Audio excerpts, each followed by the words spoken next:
Hey there, welcome back to my channel. Today I have the best video for you. I'm so excited to talk about this topic, which is how to figure out what to do with your life. This is going to help you find your passion, find your life purpose, or even get to the next level if you're feeling stuck and you're in that space of, oh my God, I don't know what to do with my life, which we all get, that plateau. So today I have 4 really great steps for you that are a little bit different than other people talk about, and that's why they're really going to help you in a different way if you apply them, right? That's always the key, applying them. And the last step, number 4, is definitely the most powerful, so you're not going to want to miss that. So stick around till the end. And if you are new to my channel, my name is Suzanne Heyn. I'm a spiritual mentor and guide for driven creatives who want to find their purpose, live their purpose, and make a living with their truest gifts, because I believe that's not just what we get to do, but it's how it has to be. And if you want more videos like this, then subscribe to my channel and hit the bell so you get notified whenever I post a new video. Well, I've used these same 4 tips to discover my purpose after a really long, decades-long search of trying to find them, to discover my truest gifts, connect to what they really are, and of course monetize them and create the life that I dream of, where I get to give my gifts to the world, help other people, and make as much money as I want from that. And that's what I'm here to help you do too. So without further ado, let me share with you the 4 steps. So the first step is to surrender. And I know that you're not maybe gonna like this step, but before we can change anything, we have to accept things exactly as they are. And this, for a lot of people, is why manifestation doesn't work, because they're doing it on a platform of resistance or wanting to be the present moment, something other than it is, or you're wanting to get something outside of you so that you can be good enough. And all that does is it just creates this sense of being stuck in a rut where you're fighting and resisting, and you're taking that energy and putting it into any change you make. And that's, one of the reasons why, and I'm getting a little ahead of myself, but that's one of the reasons why things don't work, or when you're stuck, it's easy to get further stuck into that rut, right? So because at some level you don't feel safe or good enough being where you are. And so the first step to all of this is to accept where you are and know that once you stop fighting life, because that's exhausting, right? It's exhausting to fight life. And so once you surrender to life and accept exactly where you are, then you can use that energy to create whatever you want. It's like if, I always like to use the analogy of cooking dinner in the kitchen when you don't have any food. This is something that happens to me quite a lot. And if you're like looking through your fridge or looking through your pantry, just saying, there's no food, there's no food, there's no food, then you have no idea what to cook for dinner. And then you end up, I don't know, eating out, which is not a huge worst case scenario. But what happens to me a lot of the times is that then when I say, okay, well, what do I have here? What do I have in the kitchen? Then I find one ingredient, and then another ingredient, and then another ingredient. And before I know it, I've cooked an amazing dinner with ingredients that I already had in my kitchen. And I love this analogy because this is exactly what it's like to find your passion and live your purpose. It's just one step after another. And again, I'm getting way ahead of myself, but it's kind of hard to do steps when everything is just not linear. It's all combined. But that's really what happens, right? You accept and trust that you have everything that you need to get to the next level, that you do have all the tools within, that your gifts are good enough, that you have things. And along the way, you'll go to the supermarket and get more food, or you'll take a course and get help from a mentor, or you'll learn a new skill. You'll get more things along the way, but you have everything that you need to take that next step. And so that's really what surrender does. Surrender is a process of opening up to the food that's already in your kitchen, and to all of the opportunities and blessings that are already in your life that you're not taking advantage of because you're just looking around and saying, I don't have this, which is a place of lack, right? It's a place of not enough.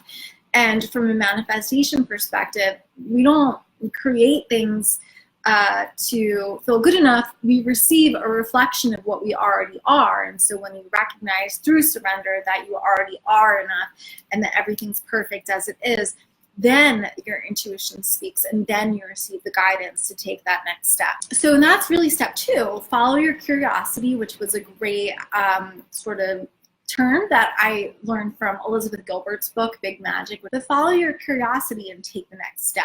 A lot of times people dismiss the next step because they don't know where it'll go. But I love that Martin Luther King Jr. quote, you don't need to see the whole staircase to take the next step. And so this journey of figuring out what to do with your life, this journey of living your purpose, finding your passion, making a living with your truest gifts, it's really a journey of trust, and you're not going to make it very far if you don't trust. When you don't trust, you end up clinging, holding on, and resisting. So trust and surrender are so closely linked. And I was looking for my passion and my life purpose. I eventually started my blog, but that wasn't the first thing that I did. My next step was actually, I did random things like take a jewelry making class, and I took like tennis lessons, things that I never ended up doing again. But the key is that it got me into a really playful place with life. So I was playing and exploring, and just from this place of feeling good enough and safe exactly where I was. And then from that place, I ended up starting my blog, which became my life purpose, or my business, right? There's a separation between that, which I can talk about in another video. It's kind of a whole other topic. But when I started my blog, it was totally different from what it is today. I sucked at first, and I didn't know what I was doing, and I didn't know my voice. I didn't know what I was going to write about. So I just did whatever came to mind. I took the next step. And I trusted that as long as I kept showing up, taking that next step and taking that next step, always moving into my fear, always expanding and staying in touch with my vision, it would take me where I wanted to go, and it has. And every time, again, things felt stuck or not good, I repeat the same process, right? Because when we feel stuck, then we end up resisting. And so we can either identify with that resistance and keep spinning our wheels and going deeper, or we can say, okay, I am where I am for a reason. Life is helping me. It's trying to teach me something. This is an invitation to rise up in the next level, surrender, totally let go, and then let your intuition speak. And what is the next step? Is it to start a blog? Is it to hire a mentor? Is it to start painting? And again, you don't have to know where it'll go. Oftentimes you don't. You just take that next step. And a lot of times people get stuck because they don't take that next step. They're waiting for, I don't know, a big sign from God, and sometimes that happens, but a lot of times it's just a gentle nudge. Hey, do this. What if you did that? And then going ahead and just doing it, right? What's the worst that can happen? At least you're getting into motion, right? You're getting into motion, and then as you're creating that momentum, then things grow from there. So step 3 is a little bit more something practical that you do in our journal. I want you to get clear on your values, get clear on what you like to do, not just your gifts, not just what you're good at, but what you like to do, and get clear on your non-negotiables for your life. So this is really important because it's sort of like the GPS that you put into, Google Maps or whatever, into your soul. So for me, my values and gifts and bigger vision was, I like to write. I wanted to share my ideas with the world. I wanted to have the freedom to travel. I don't really feel called to do a lot of like in-person things. I really like the idea of making money online and running my business that way. I just wanted to have a lot of freedom. I don't like things on my schedule. I like to spend, hugely introverted, I like to spend my days pretty much alone, just thinking, reading, writing. An earlier version of me might have said, that's impossible. You can't live that life. How are you going to make money doing that? But living your purpose is about being who you really are, and the way of making money is only part of that. So yeah, you want to identify your truest gifts and how exchange for monetary value. But what's most important first is to get clear on the foundation, which is your values and how you want to live. So just getting clear on that. And I tell my clients, you don't have to see, again, 500 feet ahead. Another analogy for you, it's like driving in a car when there's fog, right? If there's really heavy fog, you might only be able to see 5 feet in front of you, but you still can get to your destination if you just keep focusing on that next 5 feet. So if that's all you can see right now, that next 5 feet, get clear on that. And then that is part of what will help you create your your life, your dream life. And so when you're sort of just setting that, right, as like conditions for how you want to live. And then from that, your soul will guide you forward. Hey, what about you, how you do this? And it's how you evaluate, right, different options and choices.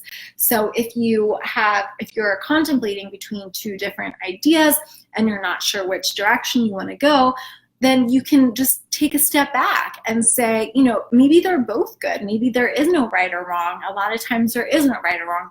It's just all based on what you want. And we're just all conditioned to not trust ourselves or to not trust our desires, but you can trust your desires. So just ask yourself, what do I really want? If anything was possible, what would I do? What would my next step be? And being clear on your values and what you really want to do. And also, of course, sometimes you'll have to go out of your comfort zone. But being clear on those things, being clear on who you are will help you take those next steps. For example, I could have just as easily continued my career as a freelance writer. It wasn't really fulfilling me, which is one good reason not to do it anymore. But there were other different things, right? Because one of my big values and goals and gifts is how I see the world in a different way. And I like to share that. And as a freelance writer, I was always just parroting back other people's perceptions of the world or the good work that they were doing. And that is what ultimately made that not fulfilling. So if you're feeling stuck or you're not liking your current situation, that can help give you really important information to move forward. What exactly is it that you don't like? And in what exact way are you not feeling fulfilled? And then have that as a new requirement going forward. And as you're engaging in the world and following your curiosity, make sure that all the new steps that you're taking have contained in it those essential ingredients. So comment below and let me know, what is your big gift or value, or what is something that you really want to have in a career that you think right now, no way, that's not possible. Just write it out below and let me know what you're really wanting from your life. So number 4, and this is the most important step, tune into the energy of finding your purpose and your passion. So this goes back to the first point about surrender, right? Because a lot of times when we take action from resistance, whatever action we take, the energy that we fuel into that action influences the results of that action. So if you are taking action based on resistance or not wanting to be where you are or not liking where you are, you're creating conditions to create more of that energy and emotion. And so surrender is important because it opens you up to your intuition and the next steps, but it's also important because it shifts your energetic state. So it's really important to always take action from a place of openness and peace and joy and expansion, because then you're creating more of that. This can really help you too when you're thinking about weighing different options, or if you're not sure which direction to take, think about how each feels in your body. And which feeling do you want to feel more of? Which feels like resignation, right? You don't want to take action that feels like resignation, because that will just create more of that. Take action that feels exciting, that feels like flow, maybe even a little scary, but that you feel deep down, okay, this is the right action to take. So indecision is also an energy, right? So when you're feeling indecisive, the worst thing that you can do is to wallow in that indecisive energy. So if you were on the other side of this, how would that feel? Or if you weren't feeling indecisive and you felt clear, what would you do then? What action would you take then? So tap into the energy of confidence and hope and triumph. Read a book or watch a motivational video or do whatever you have to do to get into that energy, and then take action from that energy, and you will create the results that you want, right? And again, just taking the next step and trusting that as you take the next step and the next step and the next step, you will go exactly where you are supposed to be. So tell me below, what emotions do you really want to feel when you are living your purpose and following your passion? What is it that you really want to feel? Is it confidence? Is it fulfillment? Is it recognition? Is it success? How does success feel in your body? What are the emotions that you want to feel? Comment below and let me know. I love hearing from you. And if you liked this video, subscribe to my channel and hit the bell so you get notified when I release new videos. If you would like a way to really drop in your body and surrender, head to the link below, or you can go to my website and get a powerful meditation called the Feeling Awareness Meditation. This is the world's most powerful meditation for emotional healing. It'll help you connect your heart, release any stuck or heavy energies that you're feeling, and help you really connect to the core of who you are so you can take the right action to create the results in your life that you're looking for. And also comment below and let me know what questions you have about this topic. What other things are you wrestling with or grappling with that you'd like support on? That would be so helpful so I know what videos to make for you to really help you along your journey. So thank you so much for watching and have a beautiful day. Bye.